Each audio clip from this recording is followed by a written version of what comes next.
I just thought of something about this hobby that I really enjoy that I haven't really talked about before, I don't think.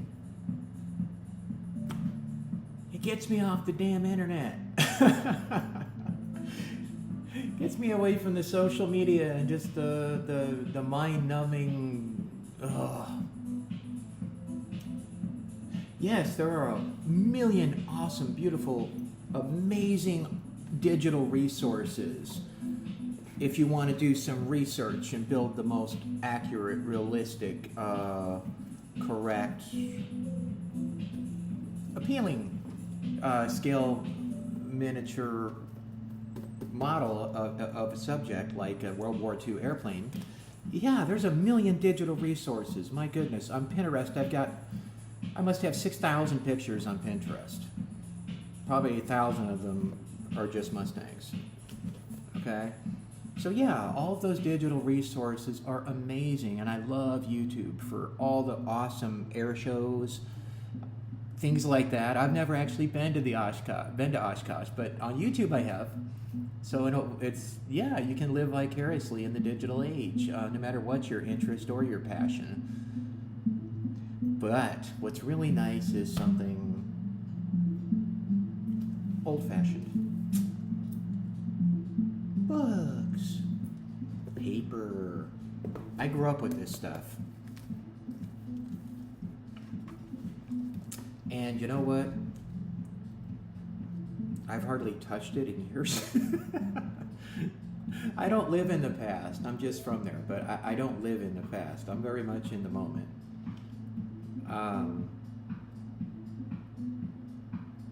Notwithstanding, what I'm saying is that it's very nice and refreshing nowadays for me to pick up a paper book. The problem is, I keep doing this, like I'm trying to zoom in. I'm 55 years old, okay? I'm thoroughly digitalized here. Not everybody my age is, I know that, but anyhow. For me, paper is a refreshing break from my everyday, all day long. So when I just want to kind of step out, unplug and, step away from the stressors of the day, being able to go into the hobby room and close the door must be nice, but I don't really have that luxury. But what I do is I step away from the electronics. I know I'm talking to one right now, but yeah, don't call me out on the irony of that. But, the fact of the matter is it's a worthwhile message that is worth spreading digitally. So, I have a really nice little reference library here of some of my favorite subjects that I build models of. Okay? Probably my all-time favorite airplane, like a lot of aviation enthusiasts would agree, is the P-51 Mustang. Beautiful aircraft. Don't even get me started. More videos will come just about that. But at the moment, that is pretty much my favorite subject of which to build models for many reasons. So I started a reference book collection because it's so nice to just pick up some paper sometimes. Especially when I've got some wet glue in this hand and who knows what over here, and when you're in the middle of a hobby project and you just want to look up something, it takes you out of the headspace to pick up this stupid thing. So I try to avoid it when I'm building. But let me show you some of my books here, okay? Well, here, right there. This one. All of these books I got from like libraries, eBay, stuff like that, But yeah, this book right here, I think I paid $12.50 for it, but new. Well, book prices are crazy, so we won't get into that. But this book right here, Fighters of the Mighty Eighth, 1942 to 1945. Yes, the years, 1942 to 1945. I had to say that to my teenager once. I was listening to that Johnny Cash song, One Piece at a Time, in the part of the song where Johnny Cash is rattling off the years 49, 52, 56, 57, whatever. And my kid's like, what are all those numbers? I'm like, years. I had to explain that. Anyway, but yeah. So this is a really good introduction right here, because if you are, like myself, interested in the U.S. Army Air Force, also known previously as the U.S. Army Air Corps, U.S. Army Air Forces, what became the United States Air Force in 1947 during World War II was still part of the U.S. Army and called the U.S. Army Air Force or Air Forces. So anyway, after the war, it became its own separate thing with very pretty blue uniforms. Anyway, but that's my main area of interest right now. I like the good guys airplanes. Everybody, I mean, yeah, there's so many really cool subjects of Axis aircraft. The paint jobs are fascinating. I mean, yeah, who doesn't want to build one of the first jets, things like that. But the good guys had cool stuff too. And so that's my focus is I like the good guys. I like to build American aircraft, British aircraft, and Soviet aircraft from that era. But right now I'm focusing in on the U.S. stuff, in the European theater in World War II. I love this book. Great big coffee table book. It's heavy. Makes you look smart if you leave it laying around. Anyway, it's mostly pictures. Right here, the mighty 8th at war. The missions, the aircraft, and the full story told by the men who were there. By Chris McNabb and some other folks, smart people. Really great book. I absolutely love this. I got it at a Barnes & Noble a few years back. Kind of an impulse buy, but I have absolutely loved it. The pictures are just beautiful. Yeah, you can see this stuff on YouTube or Pinterest or wherever, but there's just something about touching the paper and stepping away from the screen. It's very nice for me. But of all the good things you can say about this hobby, about building scale model aircraft, one of the best maybe is that it's a reason to step away from electronics. But what I got out of it, what my father instilled in me as a youngster, was the stick-to-itiveness that goes with this hobby. You're going to spend, I don't know, $50 on something like this, and you're going to crack the plastic on it and open it up. You might as well finish it. See it through to the end. Complete it. Stick to the project, right? That's the challenge sometimes. But anyway, books like this, sometimes when I start feeling like, oh, I'm kind of losing my focus, not that interested in building today, pick up something like this and flip through it. Yeah, works for me. Now, here's something I absolutely love. I hope I don't make y'all uncomfortable, but I'm going to say it because I'm kind of proud of this fact. Of all the people who appear in photographs in this fantastic book of pictures, all the people who are photographed, whose images and likenesses appear in this book, in this picture book.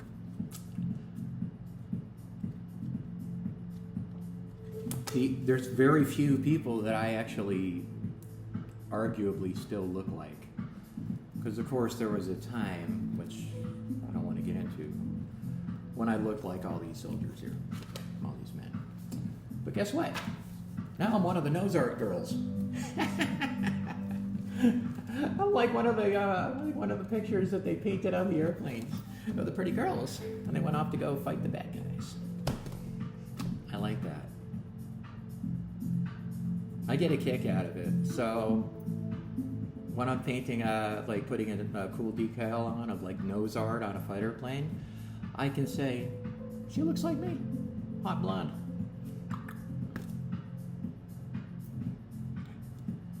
All right. Anyway, so more cool books, okay? I'm really interested in the European theater, the 8th U.S. Army Air Force in particular. Got this book here, big introductory thing about the mighty 8th U.S. Army Air Force at war. They were based in England and Northern Europe, and yeah.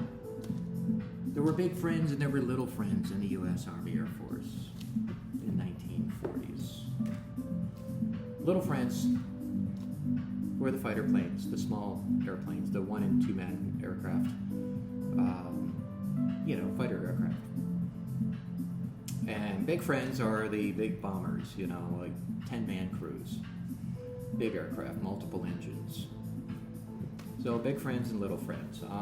For reasons of space and lots of other constraints, I'm building little friends, small planes, like one-person planes, Because even in a small scale, like 1/48 scale, a 4-engine aircraft like a B-17 Flying Fortress is pretty darn big of a thing to display in a tiny little apartment. So,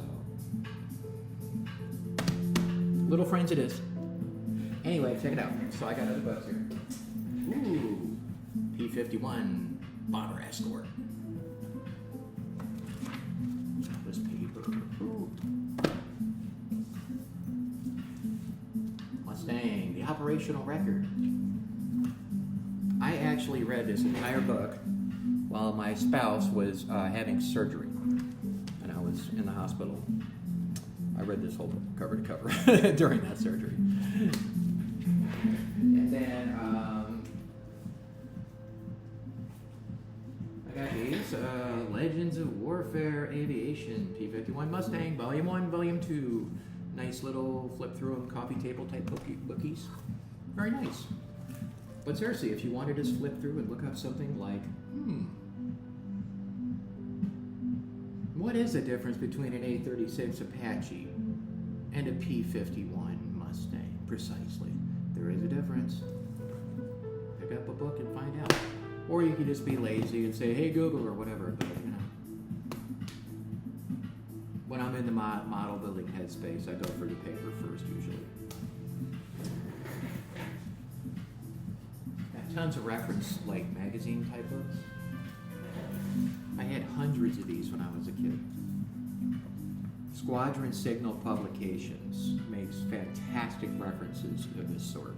Hundreds and hundreds of beautiful, floppy magazine books with centerfolds. Yeah. And in color. It just puts me in a nice headspace to feel, so 20th century. I'm going to flip through a magazine and unplug for a while. Very visually appealing, despite the inability to zoom in with your fingertips. Or copy and paste or any of that other stuff. Fighting Mustang, the Chronicle of the P-51. This author, William H. Hess, has actually penned a couple of these other books on the subject. Knew a lot about Mustangs that time. And this book, I do not recommend buying, I'm sorry to say.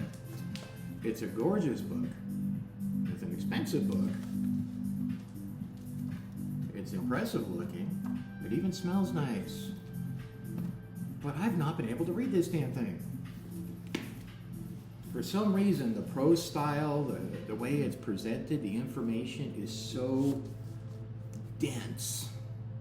It's just impenetrable. I feel like I can't make any heads or tails of it. I know the whole story, the big picture, obviously, of this aircraft, but in such detail, minutia, getting into like detailed blueprints and obscure things, it's hard to follow.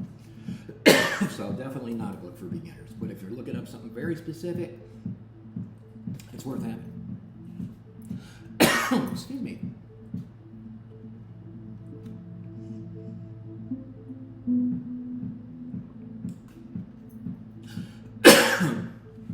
Obviously, I would edit that out.